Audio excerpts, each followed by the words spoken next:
everyone, my name is Marion Miller. Welcome to my channel On the Cushion.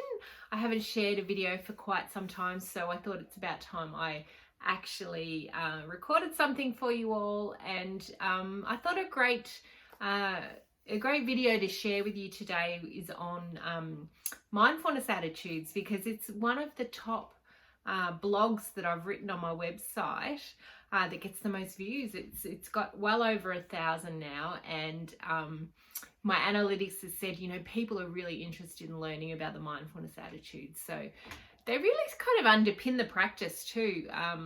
An attitude is not just a thought, it's actually an emotion too. So if you want to really embody mindfulness and, allow it to sort of marinate through your system and become part of your character, then really you've got to focus on really developing these attitudes in your life and in your formal practice too.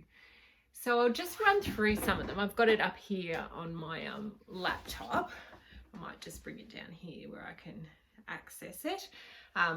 So the first one is non-judgment. Then there's acceptance, patience, beginner's mind, trust, non-striving and letting go, and gratitude and generosity.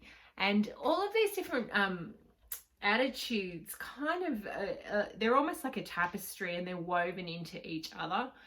They're not kind of, fragmented or siloed kind of practices that are separate, although there are practices that develop different attitudes.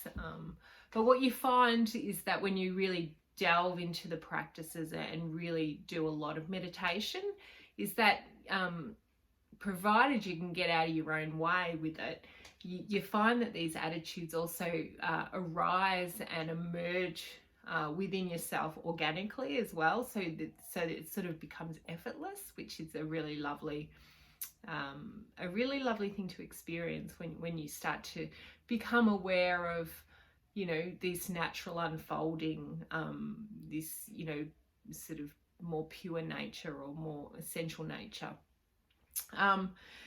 So a great way to cultivate these attitudes, these mindfulness attitudes in your practice, is to really sort of have the right kind of effort and be really diligent in your effort and how you practice.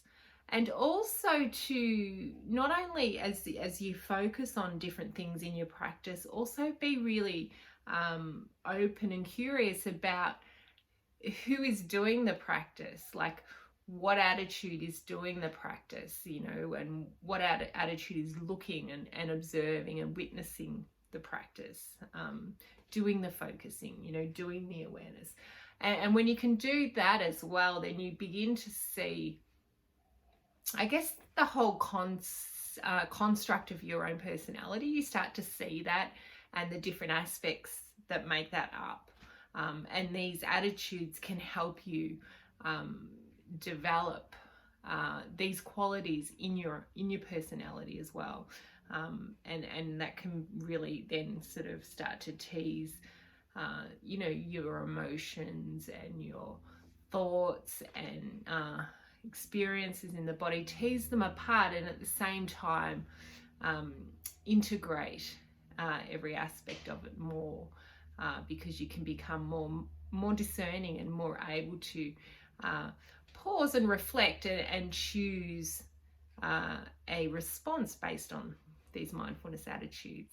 So these mindfulness attitudes, just to tell you a little bit more about them too, there's 9 specific ones in the MBSR program, and they were developed by Jon Kabat-Zinn, but they really come from, some of the insight meditation Buddhist practices and Zen Buddhist practices. And they really are also very ancient ways to cultivate well-being and,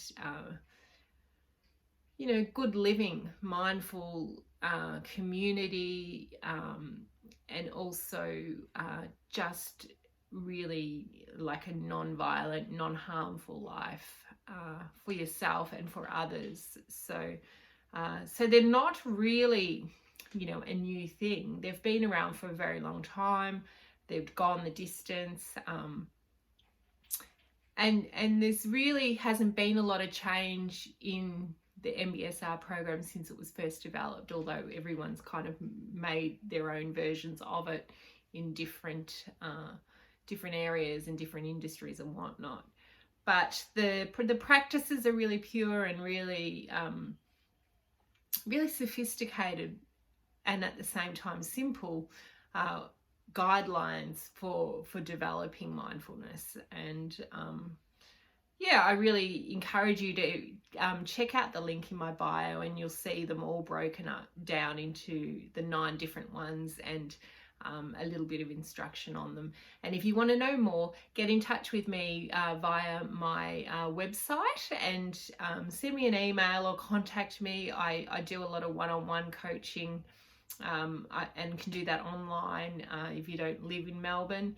And I'm also running a retreat this year in spring, a nice weekend retreat in Melbourne, and a course later on in the year, a mindfulness course. So thank you for tuning in, and I look forward to seeing you again next week. Bye for now.